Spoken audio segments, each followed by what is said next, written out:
know if you went to Catholic school, but I sure did. 13 years of it. Third grade was the worst. I was so scared going to third grade. In third grade, we had Miss Cody. And back when I went to school, we still had nuns. And Miss Cody, she was an ex-nun. Even worse. The mystery behind it all, being 8 years old and wondering what could she have done to no longer be a nun. She didn't have a husband. She didn't have kids. She didn't have a wife. We didn't know. We were afraid. When Miss Cody made a rule, you followed it. When Miss Cody gave a direction, you followed it. No matter what Miss Cody said, you did it, and you better do it on time, and you better do it fast. In the 80s in Catholic school, we didn't have janitors either. We were the janitors. We were responsible for picking up after ourselves, cleaning the classrooms all year long, and especially the end of year. And this year had been particularly tough, not just because of Miss Cody, the all 4'11" of her, wearing the same wig every day, except for when she went to church, that was a special wig. She was so tough. It was my first year taking French. First time taking a lesson. My mouth still aches at the memory of her having us practice bonjour, bonjour, bonjour. She would have us do. And still, to this day, the only phrase I can remember is "Puis-je aiguiser mon crayon?" Can I sharpen my pencil? Otherwise, you couldn't do it during French class unless you said it in French. It came to the last day of school. I had finally made it. I was barely passing French. I had did well in my other classes. I was gonna pass third grade and graduate. We were gonna get to dress down. We were gonna get to wear pants. It was gonna be fantastic.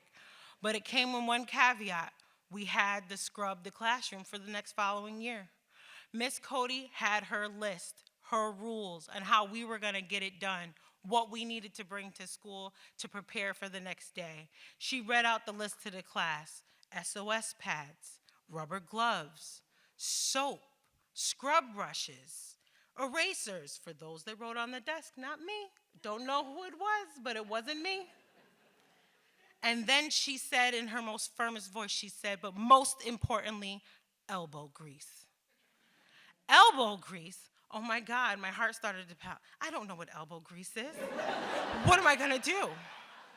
I panicked the whole bus ride home. I was a latchkey kid, so I couldn't call my mom when I got home. This is the 80s. We didn't have text. We didn't have cell phones.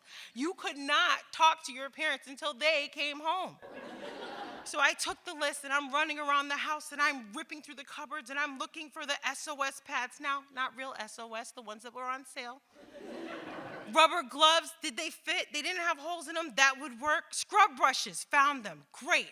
Everything on the list. Soap, Mom wouldn't mind. She knew the rules. She knew Miss Cody. She had Miss Cody. She knew what had to do.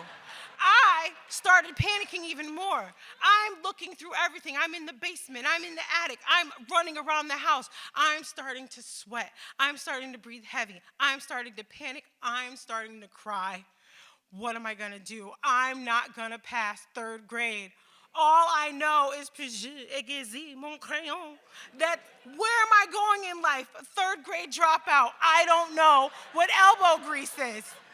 I'm running around the house so upset, all in a tither. My mother comes through the door. She sees how upset I am. She comes over to me. She's like, "Amy, what's wrong?" And I can't get it out. I'm hyperventilating. She said, "What did your brother do?" And I'm like, nothing. I finally get it out, and I show her the list, tears streaming down my face. And she's like, "What's the problem?" I said, "Look at the last thing, Ma." She says, "Yeah, so what? Elbow grease." I was like, "What is it? I can't find it." She's like, "Amy, it means to work hard." I was like, "Work hard? That I know. That I can do."